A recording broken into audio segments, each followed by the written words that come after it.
आपके हरियाणा में जो मुख्यमंत्री हैं उन पर कभी एक पैसे के दाग की बात नहीं सुनी। ये जो परिभाषा है, ये जो बदली है पिछले 8 बरस में, निश्चित रूप से मनोहर लाल जी इसके लिए बधाई के पात्र हैं। जोरदार तालियां हो जाए मनोहर लाल जी की। सुंदर सोलंकी जी, वास्तव में ये जब बात कही जाती है तो मुझे बड़ी हैरानी होती है। मैं तो ये चाहता हूं कि समाज के किसी भी व्यक्ति के दामन पर इस प्रकार का कोई भी दाग नहीं होना चाहिए। कलंकित उसको करना चाहिए जिसके ऊपर दाग है, उसकी पहचान करनी चाहिए। दुर्भाग्य से एक समय हमारी आज़ादी के बाद भी वर्षों तक ऐसा बना रहा जब इस बात की चिंता किसी ने की नहीं, और लगातार हमारे राजनीतिक क्षेत्र में भी इस प्रकार के लोगों की भरमार रही। मुझे वो दिन याद है जब नरेंद्र मोदी जी से एक प्रश्न किया गया कि आपके लिए जब आप प्रधानमंत्री बनेंगे, 2013 के आसपास की बात है, उस समय तय हो गया था कि अगले देश के प्रधानमंत्री भारतीय जनता पार्टी इनको लाएगी। प्रश्न पूछा कि आपका सबसे बड़ा चैलेंज क्या है? उनका उत्तर आज भी मन पर अंकित है कि देखिए, चैलेंजेस बहुत हो सकते हैं, लेकिन मेरे लिए चैलेंज है कि जो मेरी बिरादरी है, बिरादरी कौन सी? राजनीतिक नेताओं की बिरादरी, इनकी छवि, इसको ठीक करना, यही मेरे लिए सबसे बड़ा चैलेंज है। क्या बात है। ये सर मैं दरअसल प्रशंसा के लिए नहीं कह रहा, ये बात आपके विरोधी भी कहते हैं और मानते हैं, इसलिए ये मैंने बात कही। दूसरी सर एक और बात है जो आपके व्यक्तित्व पर फिट बैठती है कि तन बैरागी मन बैरागी बाकी सब माया। माया मतलब वित्त से है, वित्त भी आपके पास है। तो ये जो 4 बरस से आप ये वित्त मंत्री की जो जिम्मेवारी संभाल रहे हैं, उसमें प्रदेश के विकास की बात करें तो आपके मायने में कहाँ पहुँचा है विकास? देखिए सुंदर जी, विकास की परिभाषा अपने आप में जो अभी तक पहले से जो सरकारें चलती थी, उनका विकास का मायना होता था फिजिकल इंफ्रास्ट्रक्चर, कुछ सड़कें बन जाएं, कुछ स्कूल बन जाएं, कॉलेज बन जाएं, बिल्डिंग्स बन जाएं, रेलवेज, हाईवेज, एयरवेज, यही विकास होता था। ये विकास है, ऐसा नहीं कि नहीं है, लेकिन ये उसका एक हिस्सा है। विकास में और जो बहुत चीज़ें आती हैं वो आता है कि समाज का रहन सहन जी, समाज की तकलीफों को कैसे दूर करना, लोगों का हैप्पीनेस इंडेक्स ये कैसे ठीक हो।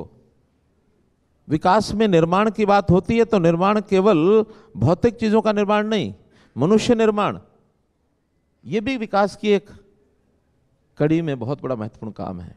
और हमने इन सब चीज़ों पर ध्यान किया है। सड़कें भी बनाई हैं, हॉस्पिटल्स भी बनाए हैं, यूनिवर्सिटीज़ भी बनाई हैं। हमने अपने यहाँ जो जो काम किए जा सकते हैं सब विकास के लोगों की यानी आकांक्षा अपेक्षा के ऊपर हम पूरा उतरे हैं। लेकिन साथ में व्यवस्था परिवर्तन के जितने काम हमने इन 8 सालों में किए हैं शायद ही किसी सरकार ने किए हों। मनुष्य निर्माण के नाते से कितने ही नए ऐसे प्रकल्प ये हमने शुरू किए हैं ताकि व्यक्ति को एक दिशा उसकी ठीक हो जाए कि मुझे अपना सुखी जीवन व्यतीत करना तो मुझे क्या क्या चीज़ें अंगीकार करनी चाहिए, गलत दिशा में न चला जाए। ये काम भी हमने किए। बड़ी चीज़ है सर, ये बड़ी चीज़ है। लेकिन विपक्ष इस बात से सरोकार नहीं रखता है। विपक्ष कहता है कि आपकी सरकार ऋषि चारवाक के दर्शन में भरोसा रखती है। वो कहते हैं कि कर्ज ले लो, घी पीना ज़रूरी है। तो ये कर्ज में कर्जदार सरकार हो गई है आपकी इस विकास के चलते हुए। ये विपक्ष का सीधा कहना है कि जो विकास हो रहा है दरअसल उस पर भी ध्यान दे लो कि जो कर्ज लिया जा रहा है। जहाँ तक विपक्ष का सरोकार है, मुझे इस बात की ज़रा भी चिंता नहीं है। मुझे चिंता जनता के सरोकार की, जनता क्या समझती है, जनता क्या कहती है। अगर जनता का हैप्पीनेस इंडेक्स बढ़ गया, जनता सोचती है कि हमारे भले के लिए सरकार काम कर रही है, तो विपक्ष कहे ना कि उसका काम है विपक्ष का। आखिर विपक्ष हमारे समर्थन में कोई बात क्यों कहेगा कि वो नामी विपक्ष है। जिस दिन वो विपक्ष के लोग हमारे समर्थन में बात करना शुरू कर देंगे, उनको विपक्ष कहना छोड़ देंगे, वो अपने आप पक्ष बन जाएंगे, हमारे साथ आके खड़े हो जाएंगे। तो उनका विपक्ष वाला कैरेक्टर खत्म। जहां तक कर्ज की बात है, मैं उस बात का भी उत्तर दूंगा। कर्ज के नाते से जो पैरामीटर्स हमारे रिजर्व बैंक ने, हमारे नीति आयोग ने जो तय किए हुए हैं, हरियाणा आसपास के स्टेट्स में केवल एकमात्र स्टेट ऐसी है जिन्होंने उन सब पैरामीटर्स को और पूरा रखा हुआ है। पैरामीटर्स में जीएसडीपी एक बहुत बड़ा विषय होता है। जीएसडीपी का कुल हमारा जो स्टेट का जो डेट है वो 25% के आसपास कोविड से पहले ये एक पैरामीटर था। कोविड के बाद उसको बढ़ा करके 33% कर दिया गया, क्योंकि कोविड के कारण से हमारी इकोनॉमी में निश्चित रूप से 2 साल एक ठहराव आया था।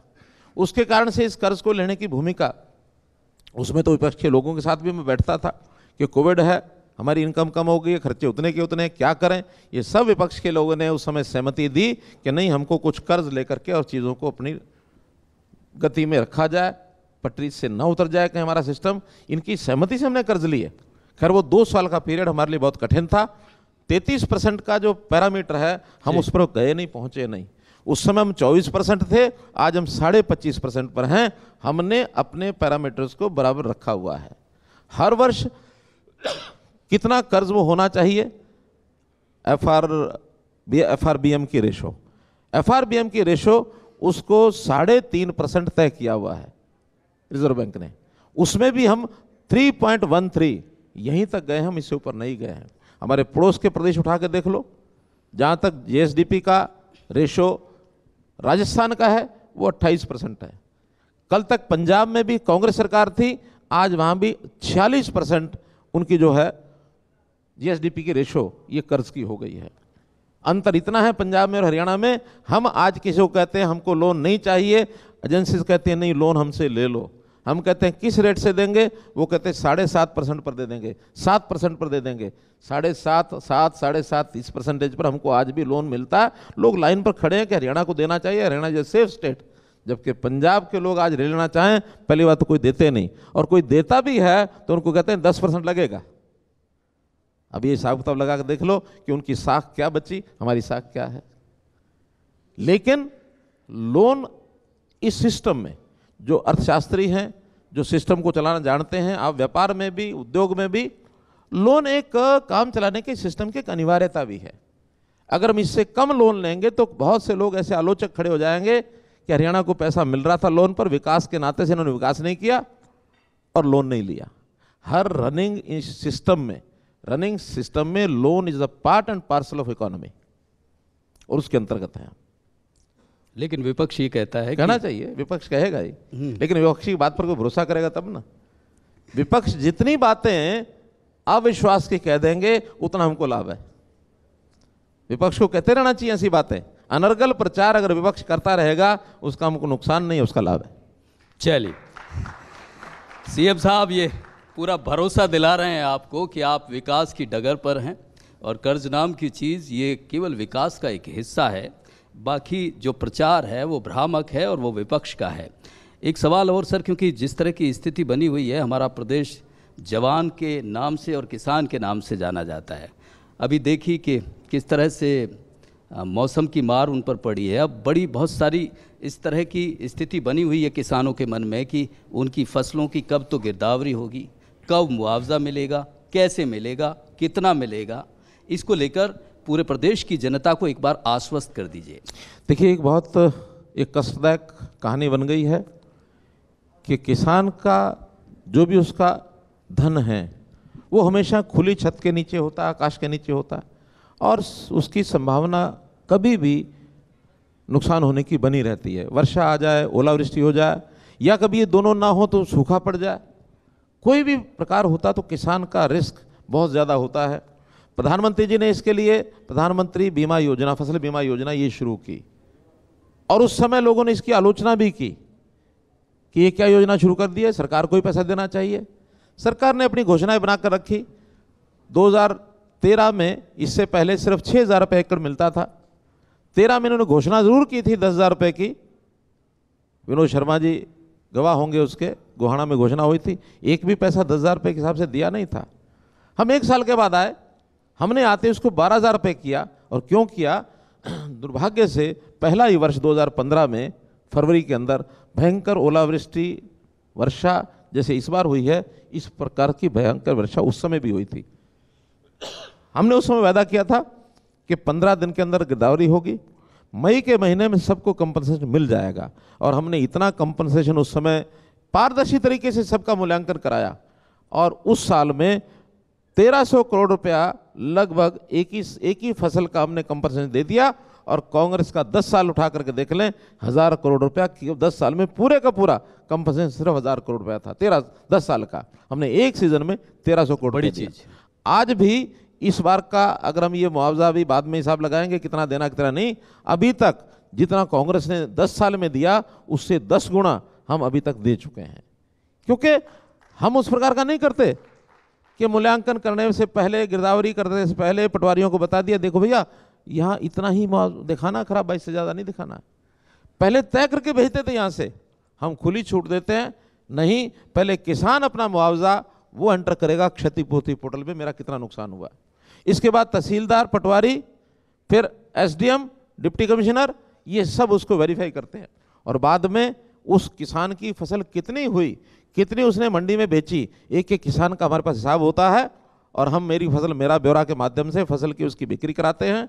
उसकी बिक्री से ही पता लग जाता है उसका नुकसान हुआ है और उसके अगले ही दिन सब हिसाब किताब हो जाते हैं और उनको मुआवजा उनका मिल जाता है। जहाँ तक इस बार का नुकसान है, स्पेशल गिरदावरी के हमने ऑर्डर कर दिए हैं। 31 मार्च तक पूरी गिरदावरी हो जाएगी।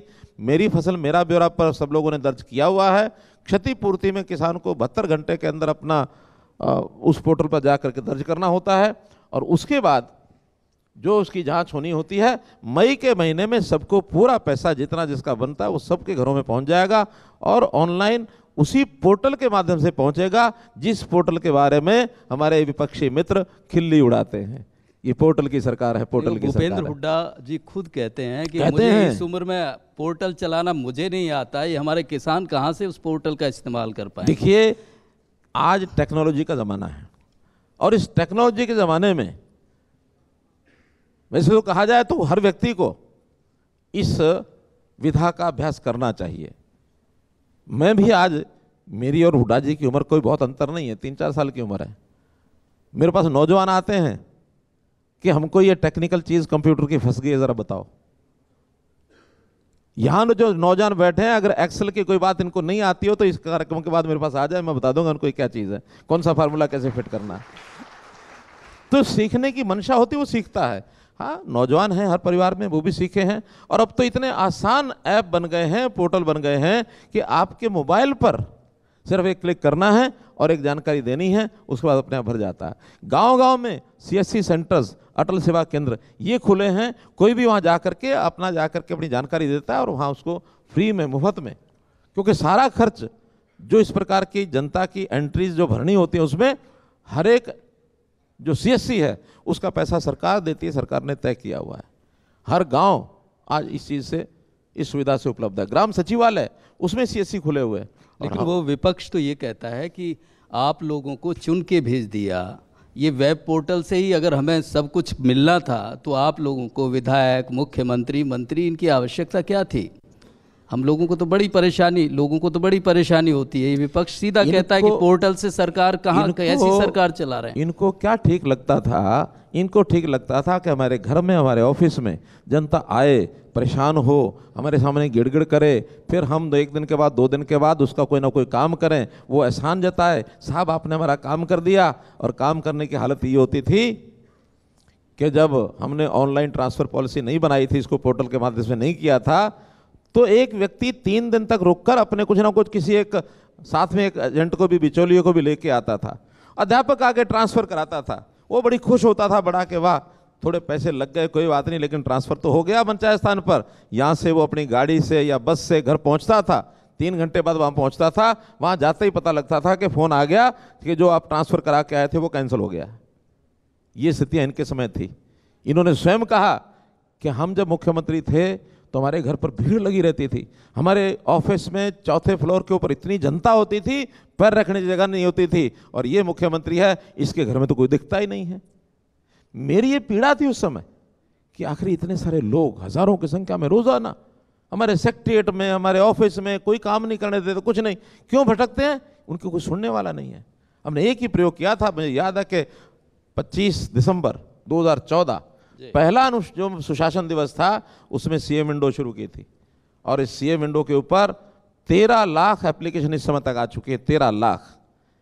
इसका मतलब है कि 13 लाख लोगों को हमने उनके घर से चंडीगढ़ बुलाने की, उनको नहीं आना पड़ा, उनको सुविधा दे दी कि आप आइए, मत वहीं से दीजिए, और उसमें से 90% उनके जितने भी काम हैं, ग्रीवेंसेस हैं, उनको हमने हल किया है 90%। ये बड़ा, जिस तरह से ये तस्वीर बताई है, अमूमन क्या होता था, ये हम भी सुनते रहे इतने 20 बरस के पत्रकारिता के जीवन में कि भाई सर वहाँ अब तो सेक्रेटरीएट में घुसने भी नहीं दिया जाता है, अब तो लोग इतना भीड़ नहीं रहती है। लेकिन ये एस्पेक्ट इतना शानदार है कि जब आपके घर एक क्लिक से काम हो रहे हैं तो उस बिचौलियों की ज़रूरत क्या है। ये बड़ी चीज़ मनोहर लाल जी ने शुरू की। सर एक और जितने धौड़ कपड़े थे सबके कपड़े उतरवा के खूंटे पे टंगवा दिए, आने की जरूरत नहीं। अब जोरदार तालियां हो जाए। ये सर एक और बात कहते हैं कि ये जो अभी किसानों की आप राहत की बात कर रहे हैं, दरअसल विपक्ष कह रहा है ये राहत की बात नहीं है, ये बीमा कंपनियों को कमाई करवाने की बात है। ये दरअसल बीमा कंपनियों को ही इसका फ़ायदा हो रहा है, किसानों को फ़ायदा नहीं होता है। देखिए, एक कहीं ना कहीं इस बात को उछाला जाता है कि आपने इस बार 600 रुपया या 1000 रुपया एकड़ का किसान कंपनी को दे दिया, बीमा कंपनी को, आपको क्या मिला। अगले साल बताया जाता है आपने 1000 रुपया फिर दे दिया, आपको क्या मिला। ये आप हम सब जानते हैं बीमा कंपनी का सिद्धांत क्या होता है। बीमा कंपनी का सिद्धांत होता है कि जितने भी लोग हैं, जो स्टेक होल्डर हैं, उन सबसे थोड़ा थोड़ा प्रीमियम लेना, और आवश्यकता पड़ने पर उसी प्रीमियम में से जिसकी हानि हुई उसको देना। अगर जिस किसी किसान को किसी एक वर्ष में 25,000 या 50,000 मिले हैं, उस 25 या 50,000 में उसने तो उस साल भी वही 1000 रुपया दिया था। सब लोगों को तो प्रीमियम के बदले में मिलेगा नहीं, मिलेगा उन्हीं को जिनका नुकसान हुआ है। तो बीमा कंपनी का जो सिद्धांत है वो यही है, थोड़ा थोड़ा सबसे ले और आखिर में जरूरत पड़ने पर उसको, किसी को जिसको जरूरत है उसको देना। वो इंश्योरेंस का, चाहे हमारा लाइफ इंश्योरेंस होता है, चाहे हमारा जनरल इंश्योरेंस होता है, हमारी गाड़ी का होता है, हमारे सब चीज़ों का होता है, ये नुकसान पर दिया जाता है।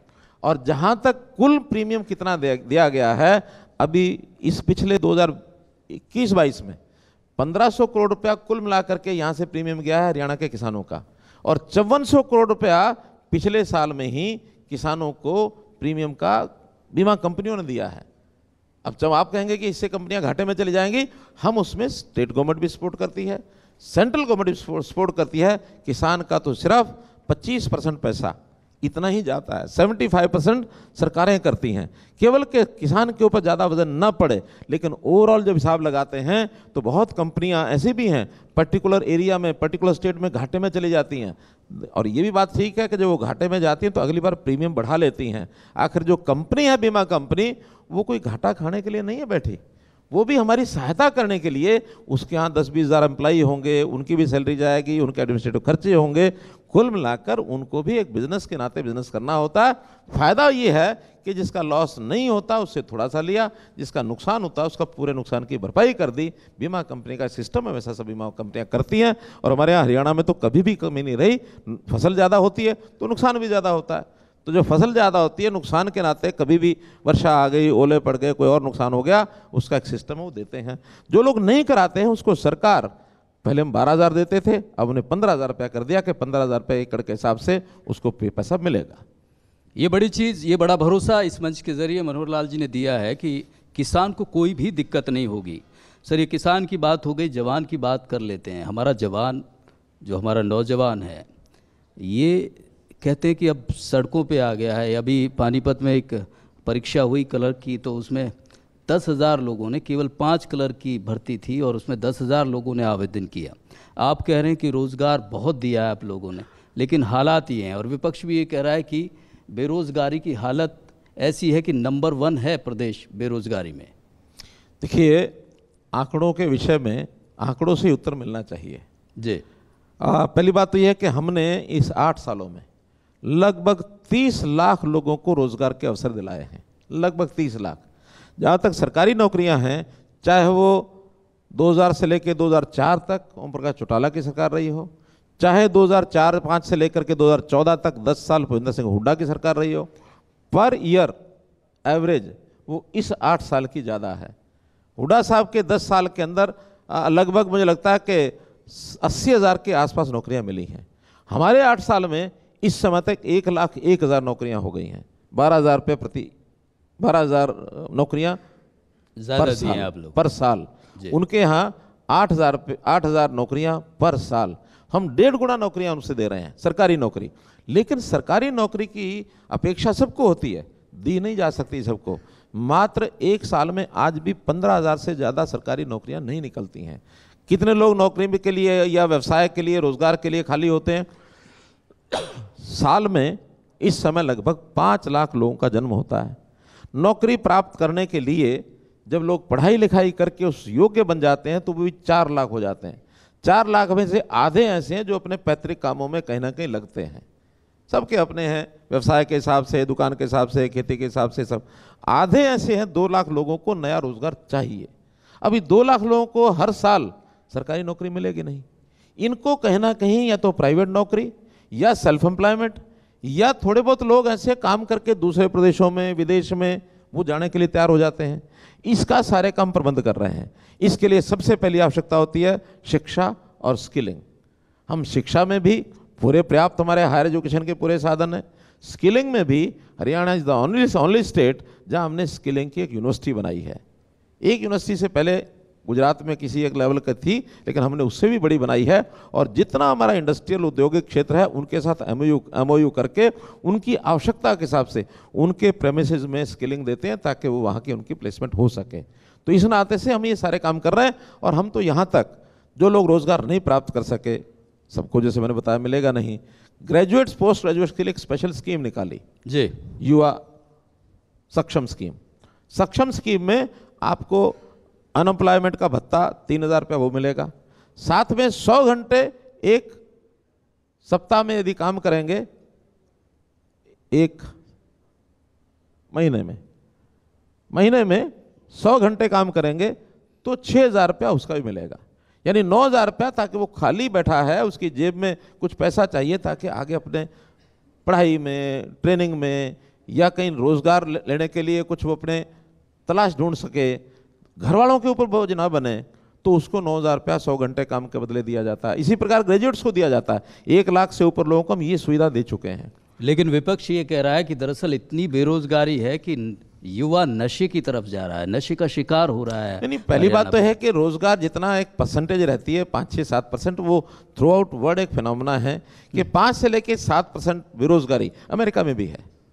5 से 7% ये अपने देश में भी 7 नहीं तो होगी 8 होगी। हमारे यहाँ भी 7 है, 8 है, इतने ही % है। पहले विषय तो ये, क्योंकि वो जिस बात को लेकर के CMI का उदाहरण देते हैं बहुत कंकोक्टेड स्टोरी है। पिछले बार के सर्वे में मैंने जानकारी ली कि 5,000 लोगों का सैंपल ये उन्होंने लिया। किन लोगों का? 15 साल से लेकर के और 60 साल तक के लोगों का।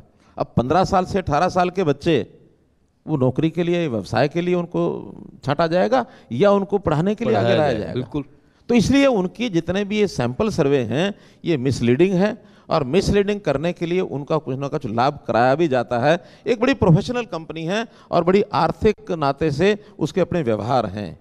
एक प्रोफेशनल कह लें उसको, कमर्शियल कह लें उसको, क्योंकि प्राइवेट कंपनियां कोई भी उसके बिना करती नहीं, सरकारी कंपनी नहीं है वो। तो इस नाते से उसका ध्यान रखना चाहिए। बहुत बार ये कह चुके हैं और हम उसको चैलेंज करते हैं। हमारे पास जो डाटा है, एक एक परिवार में एक एक व्यक्ति का डाटा है। हमने परिवार पहचान पत्र जो बनाया है और उसमें सेल्फ डिक्लेयर डाटा जो है, आज भी हमारे पास 8.5 लाख लोग ये कहते हैं मैं बेरोजगार हूं, मुझे काम चाहिए। उस 8.5 लाख में 58 साल तक के लोग हैं।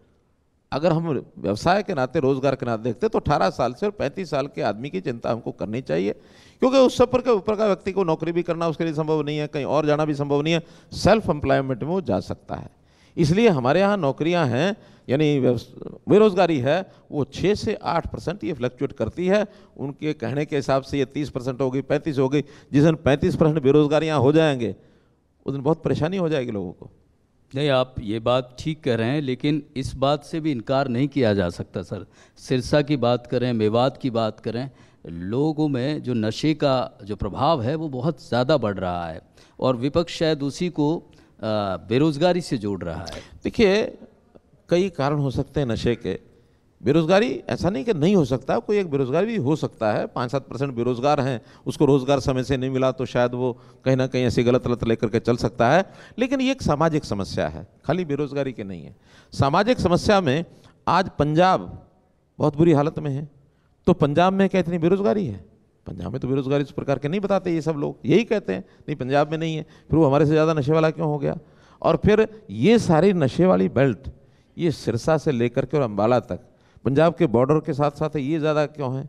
ये आखिर फरीदाबाद में और पलवल में, रेवाड़ी में, महेंद्रगढ़ में ये क्यों नहीं है? एक सोशल फैक्टर है, उस सोशल फैक्टर के नाते ये नहीं होना चाहिए, इसको हम काबू भी कर रहे हैं। और इसके ऊपर जो सप्लाई साइड है, क्योंकि डिमांड साइड में तो लोगों को गलत लत पड़ जाती है, वो खरीदेंगे लाएंगे कहीं से भी, अनाप शनाप तरीके भी अपनाएंगे। उनको तो सुधार करने के लिए हमारे जो सेंटर्स बने हुए हैं, तो उन सेंटर्स के ऊपर उनके इलाज के लिए, उनके काउंसलिंग के सारे काम करते हैं। सप्लाई की जो साइड है, जो इसका माल सप्लाई करते हैं, बहुत बड़े बड़े ड्रग स्मगलर, बहुत बड़े बड़े इस प्रकार की ओपियम जैसी चीज़ें या और ऐसी जो चीज़ें हैं जिनकी स्मगलिंग करके, क्योंकि पैसे का बहुत बड़ा एक रोल है इसमें, और कमाई जो है अंधाधुंध 2 नंबर की कमाई लोग करते हैं। और दुर्भाग्य ये है कि ये जो सारे इस प्रकार का काम करने वाले, धंधा करने वाले लोग, ये देश विरोधी, राष्ट्र विरोधी गतिविधियों में शामिल लोगों के साथ में मिले हुए हैं। यानी देश घातक, खास करके आतंकवादी संगठन, उनके साथ भी इनके संबंध हैं। तो हम एक तरफ तो नशे के खिलाफ लड़ाई लड़नी है, ज़रूर लड़नी है, दूसरा ये जो राष्ट्र विरोधी जो ताकतें हैं, इनको भी कमज़ोर करने के लिए हमको इसके ऊपर कहीं ना कहीं चेक करना पड़ेगा। उसको हम कर रहे हैं, और करने में पिछले दिनों के अंदर हमने इनकी जितनी भी प्रॉपर्टीज़ हैं, जितना भी इनका 2 नंबर का धंधा है, उसको तहस नहस करने के लिए बहुत कदम उठाए हैं। कहते हैं कि रावण की जान कहाँ थी? उसके कहाँ थी? नाभि में। नाभि पर तीर लगा तब रावण मरा। और ये इस प्रकार के गैंगस्टर्स, इस प्रकार के ब्लैकमेलर्स, इस प्रकार के जो ड्रग स्मगलर्स, इनकी जान वो इनके एसेट्स में है, इनके पैसे में है, इनकी दौलत में है, क्योंकि दौलत का ही नशा है और दौलत से ये दुरुपयोग करते हैं उन चीज़ों का। उसके ऊपर काबू करने के लिए हमने बहुत से स्टेप उठाए हैं, उसमें और भी उठाएंगे, हम पीछे नहीं रहेंगे। इन चीज़ों को अपने आप प्रदेश में पनपने नहीं देंगे, ये हमारा संकल्प। जोरदार तालियां हो जाएं। नशा को बढ़ावा देने वालों की प्रदेश में खैर नहीं है, मुख्यमंत्री ने सीधी चुनौती दी है। मैं सर एक और बात, जिस तरह से लगातार, क्योंकि आपको आईटी का बड़ा ये ज़रूरत भी है, देश दुनिया की ज़रूरत भी है, मैं इस बात पे आना चाहूँगा कि ये जो ई टेंडरिंग वाला मसला है, इसको लेकर सरपंच फिर एक बार इस कोशिश में है कि भाई ये गलत हुआ है हमारे साथ, और ये लगातार ये मैसेज दिया जा रहा है। हालांकि आपका कहना ये है कि इससे मजबूत की जा रही हैं पंचायतें, सरपंच मजबूत हो रहा है। तो ये जो स्थिति बनती है, ये जो असमंजस की या भ्रांतियाँ बनती हैं कि एक सही चीज़ को भी गलत लिया जाता है, ये कहाँ कमी रह जाती है, क्या दिक्कत रह जाती है? देखिए, जब भी कभी कोई नई चीज़, नई विधा, नया प्रयोग वो जब शुरू किया जाता है, उसका विरोध बड़ा स्वाभाविक है। उदाहरण के लिए मैं आपको बताता हूँ, जीएसटी का जब देश में प्रचलन हुआ, जीएसटी की जब जिस प्रोग्राम को चलाया गया, तो हमारे देश में कितना विरोध हुआ था। उस विरोध के करते हुए व्यापारी वर्ग पूरा उखड़ गया कि जीएसटी हमारे ऊपर लाद दिया गया है। और आज वही व्यापारी वर्ग है, यहाँ भी बहुत से लोग बैठे होंगे व्यापारी वर्ग के, जो ये कहते हैं जीएसटी जैसा बढ़िया मज़ेदार बात ही नहीं है कोई। कुछ जो 2-2 भैया तैयार करते थे परिवार के लोग, जो दुकानदार हैं या इंडस्ट्री वाले हैं, एक दुकान पर बैठ के मुनीम तैयार करता था, एक पर्चियाँ शाम को आती थी, घर में बैठ के पिताजी तैयार करते थे, दोनों का हिसाब अलग अलग होता था, दिखाने के लिए वो, काम करने के लिए ये। बहुत लोग करते थे, सब करते थे ऐसा नहीं है, बहुत करते थे। लेकिन जब से ये जीएसटी प्रचलित हुआ, आप जीएसटी में कोई गुंजाइश ही नहीं कि वो 2 नंबर का कोई काम कर सके। अब उनको एक ही बही बनानी पड़ती है, वही जो दुकान पर बैठ के बनती है, घर में लाने की जरूरत नहीं होती है। और खास करके हमारा यंग एलिमेंट व्यापारी, वो इससे बहुत प्रसन्न हुआ। अब पुराने लोग भी समझ गए कि अब इसके बिना काम चलेगा नहीं, अब जितना पैसा भी हमारे पास आता है उसकी अकाउंटेबिलिटी होती है, सारे लोग प्रसन्न हो गए। आज हमने अगर ई टेंडरिंग शुरू की है, कोई पहली बार शुरू हुई है ऐसा नहीं है, पंचायतों में पहली बार हुई है। ई टेंडरिंग हमारे प्रदेश के तो हर काम में होती है, इंजीनियरिंग का सारा काम ई टेंडरिंग से होता है, चाहे वो पीडब्ल्यूडी के काम हो, चाहे वो पब्लिक ये जो हमारे बाकी सारे डिपार्टमेंट्स हैं, पब्लिक हेल्थ है, हेल्थ के हैं, मार्केटिंग बोर्ड के हैं, किसी भी चीज़ के काम हैं वो सारे ई टेंडरिंग से होते हैं। और सारे ई टेंडरिंग के जितने काम हैं वो सारे हमारी नज़र में रहते हैं। हाँ, इसमें गड़बड़ कहीं ना हो जाए, उस गड़बड़ की जहाँ भी गुंजाइश आती है कहीं ना कहीं पकड़ा जाता है। टेक्नोलॉजी ऐसी चीज़ है जो गलत काम को भी कहीं भी पकड़ सकती है। ई टेंडरिंग में पारदर्शिता ये सबसे बड़ा काम है। अब ये पारदर्शिता की अपेक्षा शायद लोकल बॉडीज़ में आज तक जब नहीं हुई तो किसी को अपेक्षा भी नहीं थी कि इस प्रकार से हो जाएगा। अब उसको किया है तो एक कठिन दौर है, इसका विरोध भी हो रहा है। विरोध के बाद जिन लोगों को समझाया वो समझ भी गए हैं। आज विरोध बहुत थोड़े लोगों का रह गया, लेकिन कितना ही विरोध हो, सफर में मुश्किलें आए तो जरूरत और बढ़ती है। जब कोई रास्ता रोके तो हिम्मत भी और बढ़ती है। क्या बात है, जोरदार तालियां हो जाए सर। ये आपने बड़ा शानदार शेर पढ़ा है। मैं झुक जाऊं, आपके लिए ही है। मैं झुक जाऊं तो मसला आसान हो जाएगा, लेकिन इससे मेरा किरदार का नुकसान हो जाएगा। बहुत ठीक कहा आपने, बहुत ठीक कहा। तो ये आपके लिए है, क्योंकि अमूमन कुछ पार्टी के लोग और आपके ही लोग ये कहते हैं कि देखिए मुख्यमंत्री कहाँ सरपंचों की नाराज़गी ले रहे हैं, इलेक्शन का टाइम आ रहा है, ये सब आप ही कर सकते हैं, इतना बड़ा रिस्क ले रहे हैं। देखिए, मैं इलेक्शन आ रहा है तो मैं कोई रिस्क नहीं ले रहा हूं, मैं इसका लाभ उठा रहा हूं। लाभ कैसे उठा रहा हूं? प्रत्यक्ष जनता के बड़े बड़े कार्यक्रमों में मैंने पूछा कि भाई ई टेंडरिंग शुरू की है, इस ई टेंडरिंग का लाभ है या नुकसान है? हमारे यहाँ जयप्रकाश दलाल जी बैठे नहीं हैं, अब ये किसानों के कार्यक्रम में लगभग 15,000 संख्या थी, और वहाँ मैंने सीधा लोगों से पूछा, किसी को जानकारी नहीं थी, मैं पूछ लूँगा। और पूछने के बाद लोगों की धड़कें बड़ी तेज़ हो गई, मंच पर बैठे वालों की, क्या पूछ लिया? लेकिन आपके लिए मैं बता रहा हूँ कि वहाँ हाथ खड़े किए लोगों ने, तालियां बजी कि बहुत बढ़िया कर रहे हैं। हाँ, ये बैठे हमारे गुड्डू जी वहाँ उपस्थित थे, सबने तालियां बजाई। इसका मतलब है कि जनता स्वीकार करती है। हाँ, जिनका वेस्टेड इंटरेस्ट है वो इसका विरोध करेंगे। वेस्टेड इंटरेस्ट थोड़े लोगों का है, जो चुने हुए ऐसे लोग हैं जिनको इस प्रकार की आदतें बनी हुई थी। मुझे तो कुछ लोगों ने आके कहा कि अगर हमें पता होता कि ई टेंडरिंग होगी तो हम ये 50-50 लाख रुपए लगा करके सरपंची का चुनाव ही क्यों लड़ते। क्या बात, क्यों लड़ते? ये बड़ी नजीर है। इसलिए ये राजनीति को स्वच्छ करने की बड़ी नजीर। ये भ्रष्टाचार के ऊपर चोट करना ये हमारा काम है। भ्रष्टाचार न बिल्कुल किसी को नहीं करने देंगे। मैं कहता हूं, ना भ्रष्ट हूं मैं, न मेरी नीयत में भ्रष्टाचारी है, अपनी दौलत तो केवल बस ईमानदारी है। क्या बात। ये सर पंडित दीनदयाल उपाध्याय जी के दर्शन से आप बड़े प्रभावित हैं, और अंत्योदय की लगातार बात होती है कि अंतिम जो श्रेणी में अंतिम जो पंक्ति के अंतिम खड़ा हुआ है उसका कुछ पूरी तरह से कल्याण हो। लेकिन धरातल पे ये अंत्योदय आपके हिसाब से जो अंतिम पंक्ति में खड़ा है उसको क्या कुछ मिल गया है? क्या कुछ आपकी सरकार ने दे दिया है? क्या अब तक आप तय कर पाए हैं अंत्योदय के माध्यम से?